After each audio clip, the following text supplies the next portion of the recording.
নমস্কার বন্ধুরা, রুচির কিচেনে সবাইকে স্বাগত জানাই। আজকের রেসিপি বরবটি আলুর নিরামিষ তরকারি। অনেকে বরবটি খেতে চায় না, তবে এভাবে রান্না করে দেখবেন, যারা খেতে চায় না তারাও চেটেপুটে খাবে, এতটা সুস্বাদু হয়। খুবই সাধারণ রেসিপি, তবে খেতে কিন্তু অসাধারণ হয়। চলুন রেসিপিটা দেখে নেওয়া যাক। এখানে দেখুন আমি 250 গ্রাম বরবটি নিয়েছি। বরবটিটাকে এইভাবে একটু লম্বা লম্বা করে কেটে নিলাম।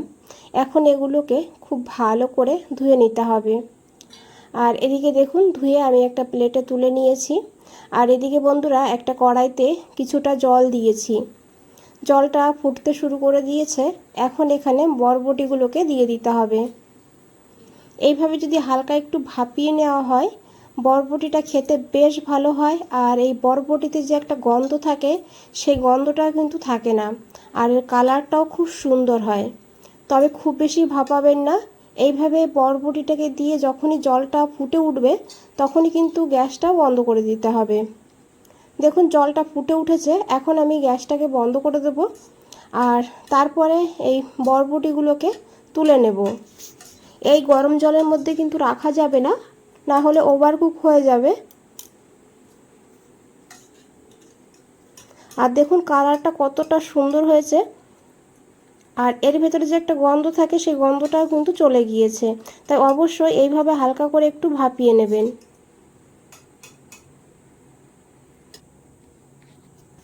আপনারা চাইলে এই জলটা রান্নার কাজেও ব্যবহার করতে পারেন। আর এদিকে দেখুন আমি দুটো আলু নিয়েছি, মিডিয়াম সাইজের। আলুটাকে একইভাবে একটু লম্বা লম্বা করে আর একটু পাতলা করে কেটে নেব। তো দেখুন বন্ধুরা, এখানে আলু কেটে নিয়েছি। এখন আলুটাকেও খুব ভালো করে ধুয়ে নিতে হবে।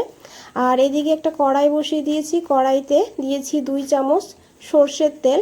আমি রান্নাটা সর্ষের তেলে করেছি, তবে সাদা তেলেও করা যাবে।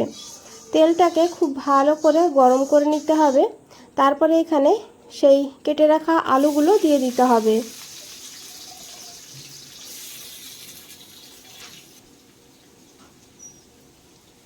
এখন এখানে দিয়েছি অল্প করে একটু লবণ আর সামান্য একটু হলুদের গুঁড়ো। আলু ভাজার সময় একটু লবণ দিলে আলুটা কিন্তু খুব তাড়াতাড়ি ভাজা হয়, আর আলুর ভেতরে লবণটাও ঢুকে যায়। এখন খুব ভালো করে মিশিয়ে নিতে হবে। আর একটু লাল লাল করেই আলুটাকে ভেজে নেব।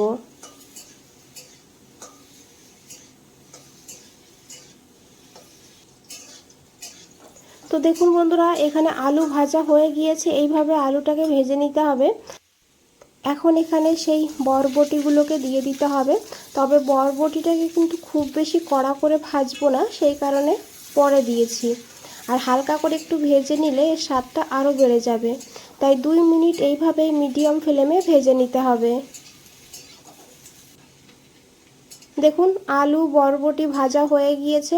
এখন এগুলোকে তুলে নিতে হবে। আর এই কড়াইতেই আরও 2 চামচ তেল দিয়েছি। তেলটাকে খুব ভালো করে গরম করে নিতে হবে। তারপরে ফোড়নে দিতে হবে একটা শুকনো লঙ্কা, আর দিয়েছি এখানে 1/2 চামচ গোটা জিরা।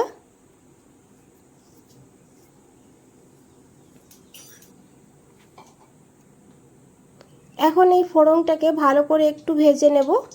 এই শুকনো লঙ্কার যে ফ্লেভারটা খুব ভালোভাবে তেলের সঙ্গে মিশে যাবে। আর তারপরে এখানে দিতে হবে টমেটো। এখানে মিডিয়াম সাইজের একটা টমেটো এইভাবে ডুমো ডুমো করে কেটে নিয়েছি। এখন এই টমেটোটাকে ভালো করে একটু ভেজে নেব, যাতে টমেটোর কাঁচা গন্ধটা চলে যায়। দেখুন টমেটো কিন্তু এখানে নরম হয়ে গিয়েছে। আর এখন এখানে দিয়ে দিতে হবে পরিমাণ মতন লবণ। আর দিয়েছি এখানে 1/2 চামচ হলুদের গুঁড়ো, 1/2 চামচ এখানে দিয়েছি কাশ্মীরি লঙ্কার গুঁড়ো। এতে কিন্তু কালারটা ভালো হবে, ঝাল হবে না। তবে আপনারা দিতে না চাইলে নাও দিতে পারেন। তারপরে দিয়েছি আদা বাটা। এখানে 1/2 ইঞ্চি আদাকে একটু জল দিয়ে বেটে নিয়েছি। এখন এই মশলাটাকে ভালো করে কষিয়ে নেব, যত সময় না মশলার কাঁচা গন্ধ চলে যাচ্ছে আর মশলা থেকে তেলও ছেড়ে দিচ্ছে। এখানে অল্প করে একটু জল দেব, তাহলে গুঁড়ো মশলাটা আর পুড়ে যাওয়ার ভয় থাকবে না। তাই যদি জলের প্রয়োজন হয় তাহলে অল্প অল্প জল দিয়ে মশলাটাকে কষিয়ে নিতে পারেন।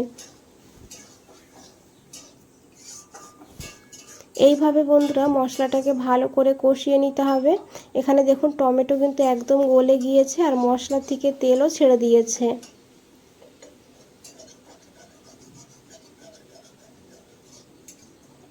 এখন এখানে দিয়ে দিতে হবে ভেজে রাখা আলু আর বরবটি। বরবটিটাকে দিয়ে ভালো করে কষিয়ে নিতে হবে মশলার সঙ্গে।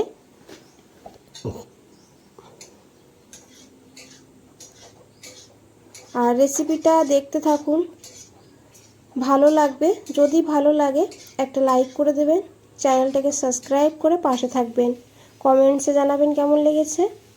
দেখুন বন্ধুরা, এখন দিয়ে দিয়েছি এখানে পরিমাণ মতন জল। যেমন আপনারা ঝোল রাখবেন সেইভাবে এখানে জলটা দিয়ে দেবেন। জল দিয়ে ভালো করে মিশিয়ে নিতে হবে।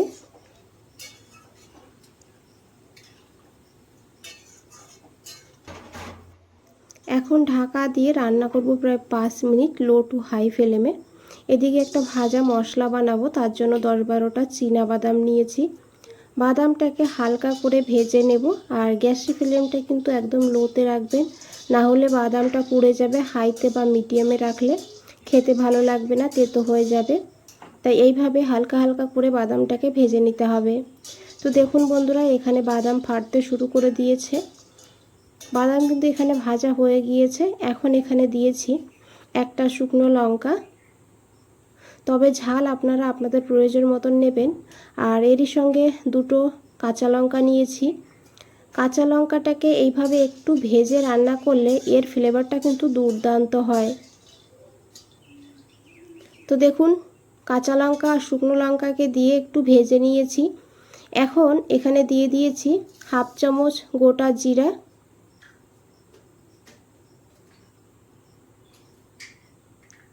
আর এরই সঙ্গে নিয়েছি 1/2 চামচ গোটা ধনিয়া আর 1 চামচ সাদা তিল। এখন ভালো করে 10 সেকেন্ড একটু মিশিয়ে নেব। এগুলোকে কিন্তু একদম লাল বা কালো করা যাবে না, হালকা হালকা কালার চেঞ্জ হবে। দেখুন বন্ধুরা, এখানে ভাজা হয়ে গিয়েছে মশলাটা, আর তিলের কালারটাও দেখে বুঝতে পেরেছেন হালকা কালার চেঞ্জ হয়েছে। এখন এই মশলাটাকে নামিয়ে নিতে হবে, তারপরে ঠান্ডা করে একটু জল দিয়ে পেস্ট করতে হবে। দেখুন এইভাবে আমি মশলাটাকে বেটে নিয়েছি। আর এই মশলার থেকে খুব সুন্দর একটা গন্ধ বেরিয়েছে, আপনারা যখন বানাবেন তখন বুঝতে পারবেন। এদিকে 5 মিনিট হয়ে গিয়েছে, ঢাকনাটা সরিয়ে নিয়েছি। এখন একবার খুব ভালো করে মিশিয়ে নেব। এখানে কিন্তু প্রায় সিদ্ধ হয়েই গিয়েছে আলু। দিয়েছি এখানে কয়েক দানা চিনি টেস্টটাকে ব্যালেন্স করার জন্য, তারপরে সেই বেটে রাখা মশলাটা দিয়ে দিয়েছি। দিয়ে ভালো করে কষিয়ে নিতে হবে। এখন মিডিয়াম ফ্লেমে 2-3 মিনিট ঢাকা দিয়ে রান্না করব। 3 মিনিট হয়ে গিয়েছে, ঢাকনাটা সরিয়ে নিয়েছি। দেখুন দেখতে কতটা লোভনীয় লাগছে, খেতেও কিন্তু দুর্দান্ত হয়। আর খুব সুন্দর এখানে ভাজা মশলার একটা গন্ধ বেরিয়েছে। আলু বরবটি এখানে সিদ্ধ হয়ে গিয়েছে বন্ধুরা।